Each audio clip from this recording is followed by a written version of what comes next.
Hi guys, ఇంతకుముందు వీడియోలో మనం తెలుసుకున్నాం మెథడ్ ఎలా డిఫైన్ చేయాలి. ఓకే, సో మనకు మెథడ్లో 2 పార్ట్స్ ఉంటాయి. ఫస్ట్ వన్ వచ్చేసి method definition. Okay, so method definition. Okay, second one వచ్చేసి మెథడ్ కాలింగ్. కరెక్టా? సో మెథడ్ కాలింగ్ అని రెండు చూసాం. అంటే ఇప్పుడు మనకు ఫంక్షన్ని ఫస్ట్ డిఫినేషన్ చేస్తాం, అంటే రాస్తాం అనమాట. ఫంక్షన్ ఎలాగా ఏంటి అంటే సింటాక్స్ తెలుసు కదా, యాక్సెస్ మాడిఫైయర్, నెక్స్ట్ వచ్చేసి చెప్పాను static or non static, next return type, next ఏంటి method name of parameter list, తర్వాత బాడీ ఆఫ్ ద మెథడ్ అనమాట. ఇది డెఫినేషన్. ఒక యూజర్ డిఫైన్ చేయాలనుకుంటే ఈ స్ట్రక్చర్ని అయితే ఫాలో అవ్వాల్సి ఉంటుంది. కరెక్టా? ఓకే, నేను ఇంకా ఉంది త్రోస్, ఎక్సెప్షన్ లిస్ట్, అది ఉంది.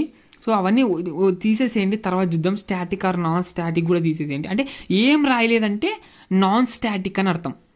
నాన్ స్టాటిక్ అనేది అర్థం. ఇప్పుడు యాక్సెస్ మాడిఫైయర్లో డిఫాల్ట్ ఉంది కదా, డిఫాల్ట్ డిస్కస్ చేసా అంటే ఏం రాయలేదంటే డిఫాల్ట్ అనమాట.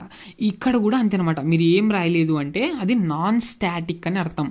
నాన్ స్టాటిక్ అని అర్థం. నాన్ స్టాటిక్లో ఉంది మనకి ఇది మెథడ్ అనేది, గుర్తుపెట్టుకోండి ఇది. ఓకే, మనకు ఏం రాయలేదంటే ఏంటి డిఫాల్ట్. ఇక్కడ యాక్సెస్ మాడిఫైర్లో ప్లేస్లో ఇది స్ట్రక్చరే ఫాలో అవ్వాలన్నమాట.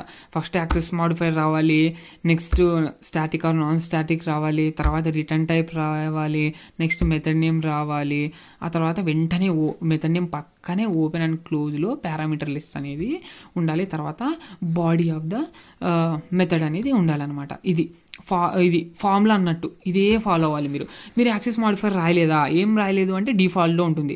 ఓకే, ఇక్కడ కూడా పక్కన స్టాటిక్ అని రాయలేదంటే నాన్ స్టాటిక్లో ఉందని అర్థం. ఇవి రెండు అయిపోయాయి. ఇంకా రిటర్న్ టైప్ ఏదైనా రాశారా, int, float, char, boolean, string, okay ఏదన్నా రాసుకోవచ్చు. అది ఇక్కడ అరే రాసుకోవచ్చు, చెప్తానులేండి తర్వాత చూద్దాం. రిటర్న్ టైప్లో ఏదైనా రాసుకోవచ్చు. అంటే ఏంటి, ఇక్కడ మెథడ్ నుంచి అవుట్పుట్ వచ్చేది రిటర్న్ టైప్లో స్టోర్ అవుతుంది అనమాట. అంటే మనకు రిటర్న్ టైప్గా ఎంత ఏ అవుట్పుట్ వస్తుంది, ఏ టైప్ ఆఫ్ అవుట్పుట్ వస్తుందో అందుకని రిటర్న్ టైప్ అంటాం. అంటే మెథడ్ అనేది రిటర్న్ చేస్తుంది వాల్యూ అనేది. అందుకే ఇక్కడ మనకు ఏ టైప్ ఆఫ్ డేటా టైప్ అనేది చెప్పాల్సి ఉంటుంది అనమాట, రిటర్న్ టైప్. ఓకే, తర్వాత మెథడ్ నేమ్ వెంటనే ఆఫ్, ఆ విధంగా ప్రతి ఒక్కదానికి స్పేస్ అనేది ఇవ్వాల్సి ఉంటుంది. ప్రతి ఒక్కదానికి స్పేస్ అనేది ఇవ్వాలి.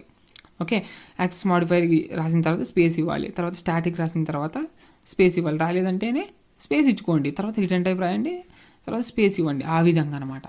అర్థమైంది కదా? స్పేస్తో సపరేట్ అయితే చేయాల్సి ఉంటుంది. ఇది స్ట్రక్చర్. మనకు ఒక మెథడ్ డెఫినేషన్ చేయాలంటే కాలింగ్ ఎలా చేయాలి, మెథడ్ నేము. ఓకే, సో మెథడ్ నేము తర్వాత పారామీటర్ ఎంత వాల్యూస్ ఉంటే అంత వాల్యూ. పారామీటర్ మీరు ఇక్కడ వాల్యూస్ రాసే బట్టి పారామీటర్ లిస్ట్ అయితే ఉండాలి.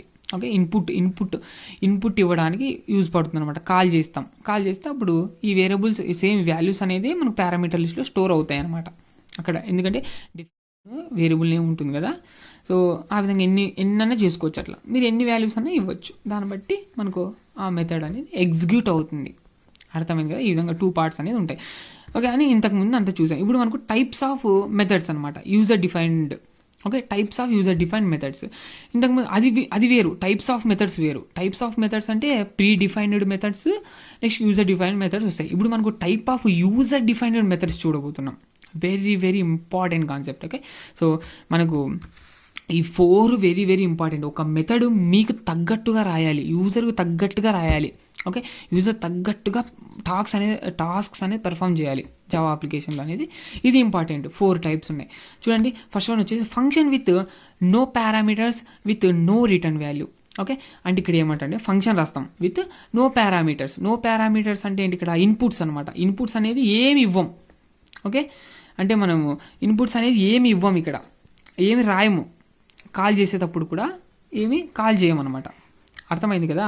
సో ఏమి ఇన్పుట్లు ఏమి ఇవ్వము, రిటర్న్ కూడా అంటే ఆ మెథడ్ అనేది నుంచి మనం ఏది అవుట్పుట్ అనేది ఎక్స్పెక్ట్ చేయమన్నమాట. అంటే no parameters, no return value. ఇది function with no return value, no parameter list. ఈ విధంగా ఇది ఉంటుంది. నెక్స్ట్ అంటే ఇవి ఎలా రాయాలి ఏమని చూద్దాం. Okay, next function with no parameters అంటే ఇన్పుట్ అనేది ఏమి ఇవ్వము, విత్ రిటర్న్ వాల్యూ. ఇప్పుడు మనకు అవుట్పుట్ అనేది ఎక్స్పెక్ట్ చేస్తాం, మనకు మెథడ్ నుంచి అవుట్పుట్ అనేది ఎక్స్పెక్ట్ చేస్తాం. ఇన్పుట్గా ఏమి ఇవ్వం, అవుట్పుట్గా రిటర్న్ అనేది చేస్తాం, వాల్యూ అనేది ఎక్స్పెక్ట్ చేస్తాం. Next function with parameters with no return value. ఇప్పుడు మనం ఏం చేస్తాం, ఇప్పుడు పారామీటర్స్ ఇన్పుట్ అనేది ఇస్తాము, అవుట్పుట్ ఏం ఎక్స్పెక్ట్ చేయము. ఓకే, జస్ట్ ఎగ్జిక్యూషన్ చేసే అని అంటాం మెథడ్ని. అంతే, కాల్ చేస్తాం కదా, అప్పుడు ఎగ్జిక్యూట్ అవుతుంది. కాల్ చేస్తేనే మెథడ్ ఎగ్జిక్యూట్ అవుతుంది, గుర్తుపెట్టుకోండి, వెరీ వెరీ ఇంపార్టెంట్.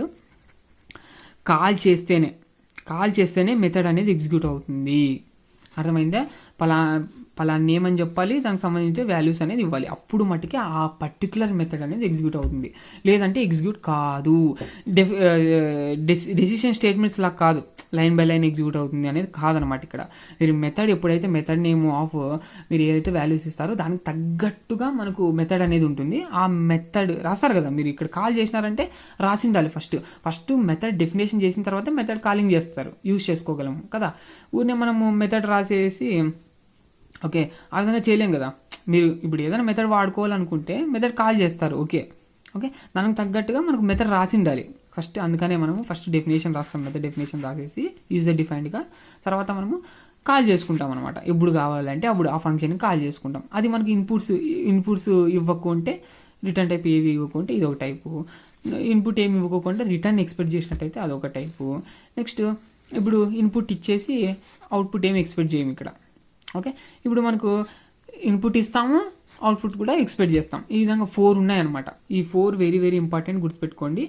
ఇంకా నెక్స్ట్ వీడియోలో ఫస్ట్ వన్ చూద్దాం.